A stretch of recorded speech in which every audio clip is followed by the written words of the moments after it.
ભાવનગરમાં અંકુર મંદબુદ્ધિ શાળાનો વાર્ષિક કાર્યક્રમ યોજાયો હતો। શાળાના બાળકો દ્વારા કૃષ્ણ ગીત પર સુંદર કૃતિઓ રજૂ કરી હતી। સમગ્ર વાત કરીએ તો અંકુરનો કૃષ્ણ તમને બોલાવેના થીમ પર અંકુર મંદબુદ્ધિ શાળાનો વાર્ષિક કાર્યક્રમ મેઘાણી ઓડિટોરિયમમાં યોજાયો હતો, જેમાં શાળાના મનોદિવ્યાંગ બાળકો દ્વારા કૃષ્ણ ભક્તિ ગીત તેમજ સુંદર કૃતિઓ રાસ રજૂ કરવામાં આવ્યા હતા। તેમજ રમત ગમતમાં મેડલ લેવલ બાળકો તથા ટીચર્સ ટ્રેનિંગ કોલેજના પ્રથમ અને દ્વિતીય તૃતીય નંબર મેળવેલ તાલીમાર્થીઓનું સન્માન કરવામાં આવ્યું હતું। કાર્યક્રમના અતિથિ વિશેષ મોનલ ગજ્જર હતા કે જે ગુજરાતી અને હિન્દી તેમજ તમિલ ફિલ્મોમાં કામ કરી ચૂક્યા છે। મનોદિવ્યાંગ બાળકોની કૃતિઓ જોઈને મોનાલ ભાવ વિભોર થયા હતા અને આંખમાં આંસુ આવી ગયા હતા। કહ્યું હતું કે હું ધન્યતા અનુભવું છું કે મને આ કાર્યક્રમમાં બોલાવવામાં આવી છે। મને આટલી સરસ કૃતિઓ જોવા મળી છે। આ કાર્યક્રમમાં જયંતભાઈ વનાણી તેમજ કિશોરભાઈ ભાયાણી તેમજ પિયુષભાઈ તેમજ વિશાખાબેન તેમજ તરુણભાઈ વોરા તેમજ સમાજના અગ્રણીઓ હાજર રહ્યા હતા।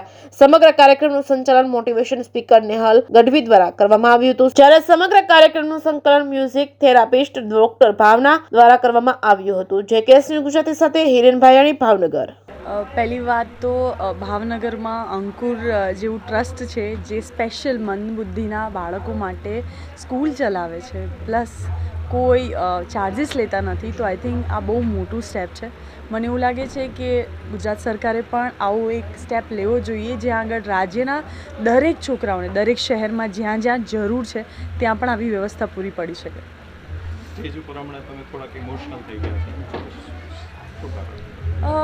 સી છે ને, આપણે છે ને જીવનમાં નાની નાની વાતને લઈને પરેશાન થઈ જતા હોય છે કે યાર હમણાં કામ નથી મારી પાસે, અથવા હવે શું કરીશ નેક્સ્ટ, આ પ્રોજેક્ટ પતી ગયો આના પછી શું, એટલે નાની નાની વાતને લઈને આપણે દુઃખી થઈ જતા હોય છે। જ્યારે હું સ્ટેજ પર બાળકોને પરફોર્મ કરતા જોયા તો મને એવું લાગ્યું કે ભગવાને તો એમને ઉપરથી અમારા કરતાં તો સહેજ ઓછું આપીને જ મોકલ્યા છે, તો એમની હેપીનેસ મોઢા પરથી સ્માઇલ જતી નથી, તો આપણે નાની નાની વાતમાં કેમ પરેશાન થઈ જઈએ છીએ આટલા બધા?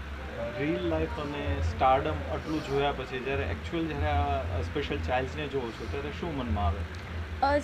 જો મને એટલું ખબર છે કે સિનેમા જે છે ને એ સોસાયટીનું મિરર છે, અથવા સોસાયટીમાં જે થઈ રહ્યું છે સારું ખરાબ એને બતાવી શકાય છે યા તો દૂષિત કરી શકાય છે।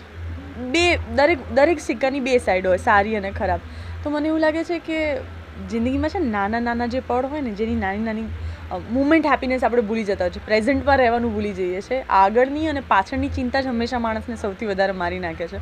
તો એ ભૂલીને આ ક્ષણોમાં જીવવાનું ચાલુ કરીશું ને તો વધારે ખુશ રહીશું।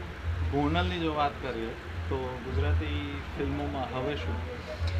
મારી આવનારી ફિલ્મ છે વાર તહેવાર, જે ડાયરેક્ટર ચિન્મય પુરોહિતે ડાયરેક્ટ કરી છે। ઓગસ્ટની આસપાસ રિલીઝનું વિચાર છે। અત્યારે તો કસુંબોનું સક્સેસ અમે માણી રહ્યા છીએ અને આગળ કસુંબોને લગતી સારી ન્યૂઝ પણ આવશે, પણ હું ચાહું છું કે મારા ડાયરેક્ટર વિજયગીરી બાવા અને ટ્વિંકલ ગીરી આ ગુડ ન્યૂઝ શેર કરે, પણ બહુ જલ્દી ખબર પડશે। Thank you.